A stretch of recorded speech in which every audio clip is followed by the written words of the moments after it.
বিসমিল্লাহির রহমানির রহিম। আসসালামু আলাইকুম। সুপ্রিয় এসএসসি রেজাল্ট প্রত্যাশী বন্ধুদেরকে আজকের এই ভিডিওতে স্বাগতম। এসএসসি 2025 এর রেজাল্ট কবে দিবে এটা নিয়ে একটা বড় ধোঁয়াশা, সেটা যেমন আজকে আলোচনা করব, পাশাপাশি রেজাল্ট চেক করব কিভাবে সেটাও আমরা আজকের এই ভিডিওতে দেখব। তো রেজাল্ট কবে দিবে এটা নিয়ে কিন্তু মোটামুটি 3টা ডেট পাবলিশ করা হয়েছে, 13 জুলাই, 15 জুলাই এবং 17 জুলাই। পরবর্তীতে আরও একটা জিনিস ছড়ায়, সেটা হলো রেজাল্ট 15 তারিখের মধ্যেই দেওয়া হবে। তো আসলে রেজাল্ট 13 তারিখ, 15 তারিখ, 17 তারিখ এই যে ডেটগুলো দেওয়া হচ্ছিল, এই ডেটগুলা কোনোটাতেই রেজাল্ট পাবলিশ হচ্ছে না, এটুকু মোটামুটি নিশ্চিত। তাহলে রেজাল্ট পাবলিশড হবে কবে? রেজাল্ট পাবলিশড হবে 10/7/2025 তারিখে। এটা হলো সম্ভাব্য তারিখ, সকাল 11টায়। এই তারিখে আশা করা যায় যে এসএসসি 2025-এর রেজাল্ট পাবলিশ করা হবে। এই রেজাল্টটা আমরা পাবো কিভাবে বা চেক করব কিভাবে? আমরা 3টা পদ্ধতিতে রেজাল্টটা চেক করতে পারি। 3টা পদ্ধতির মধ্যে একটা হলো অনলাইন মেথড। অনলাইন মেথড মানে হলো আমাদের যে শিক্ষা বোর্ড আছে, যে শিক্ষা বোর্ডগুলা ওয়েবসাইটে গিয়ে আমরা এই রেজাল্টগুলো চেক করতে পারি। সেটা হলো www.educationboardresult.gov.pd।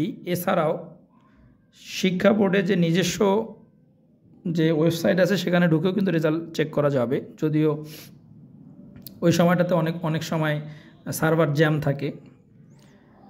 সেক্ষেত্রে আমাদের দ্বিতীয় অপশনটা আছে SMS মেথড পদ্ধতি। SMS মেথড পদ্ধতিতেও আমরা কিন্তু আমাদের রেজাল্টটা দেখতে পাবো। সেটার প্রসেস হলো কি, আমাকে প্রথমে আগে এসএসসি টাইপ করে স্পেস দেওয়ার পরে ফার্স্ট 3 লেটার দিতে হবে, বোর্ডের 3 লেটার, প্রথম 3 লেটার। তারপরে স্পেস দিয়ে রোল নাম্বারটা দিতে হবে, স্পেস দিয়ে 2025। তার মানে এক্সাম্পলি একটা যদি দেখাই, কারো রোল যদি হয় 1 2 3 4 5 6 এবং সে স্টুডেন্টটা যদি হয় ঢাকা বোর্ডের, তাহলে সে কীভাবে মোবাইলে SMS-টা টাইপ করবে? সেটা হলো এসএসসি ঢাকা বোর্ডের প্রথম 3টা DHA, তারপর তার রোল নাম্বার 1 2 3 4 5 6, দেন হলো 2025 লিখে সে সেন্ড করবে। তো এটা হলো SMS মেথড। আর মোবাইল অ্যাপ মেথড হলো কি, এডুকেশন বোর্ড রেজাল্ট অ্যাপ আছে, এই অ্যাপটা মোবাইল থেকে নামালে ওখান থেকে আমরা কিন্তু রেজাল্টটা চেক করতে পারবো। তো এই হলো আমাদের রেজাল্ট চেক করার 3টা পদ্ধতি। আশা করা যায় যে রেজাল্টটা যথাসময়ে 10 তারিখ সকাল 11টায় পাবলিশড হবে, এটুকু মোটামুটি নিশ্চিত। অতএব রেজাল্ট নিয়ে আর কোনো দুশ্চিন্তা না। তবে একটা কথা না বললেই নয়, সেটা হলো রেজাল্ট হওয়ার পরে আমরা যে কাজটা করি, অনেকের রেজাল্ট খুবই ভালো হয়। যারা ভালো হয় তারা তো অনেক খুশি, তাদের পরিবার অনেক খুশি, সেটা ভিন্ন জিনিস। এর বিপরীত পাশে যদি আমরা তাকাই, যার রেজাল্টটা খারাপ হলো, সে কিন্তু মেন্টালি যদি খুব স্ট্রং হয় তাহলে সে মেনে নিতে পারলো, বা অথবা মানসিকভাবে একটু কিছু সময়ের জন্য বা কিছু দিনের জন্য বিপর্যস্ত হলেও সে ওই জিনিসটাকে কাটায় উঠতে পারে। কিন্তু বিগত বছরের রেজাল্ট পাবলিশড হওয়ার পরে কিছু অনাকাঙ্ক্ষিত ঘটনা আমরা টেলিভিশন বা পত্রিকার মাধ্যমে জানতে পারি। রেজাল্ট খারাপ হওয়ার কারণে আত্মহত্যার পথ কোনো স্টুডেন্ট বেছে নেয়। এটা কিন্তু ভুল। কেন ভুল? কারণ একটা রেজাল্ট কিন্তু জীবনের সব কিছু না। একটা রেজাল্টের বাইরেও জীবনে অনেক কিছু কিন্তু আছে। রেজাল্ট কোনো কারণে খারাপ হতেই পারে। তার জন্য নিজের জীবনকে বা আত্মহত্যার মতো এত কঠিন একটা সিদ্ধান্ত নেওয়ার আমার মনে হয় কোনো দরকার নেই, কারণ জীবনে অনেক কিছু বাকি আছে।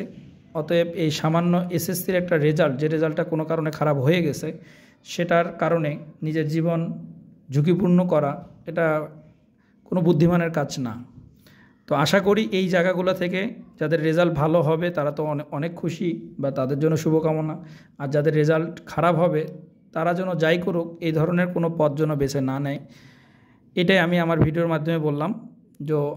আজকে এই পর্যন্তই। আল্লাহ হাফেজ।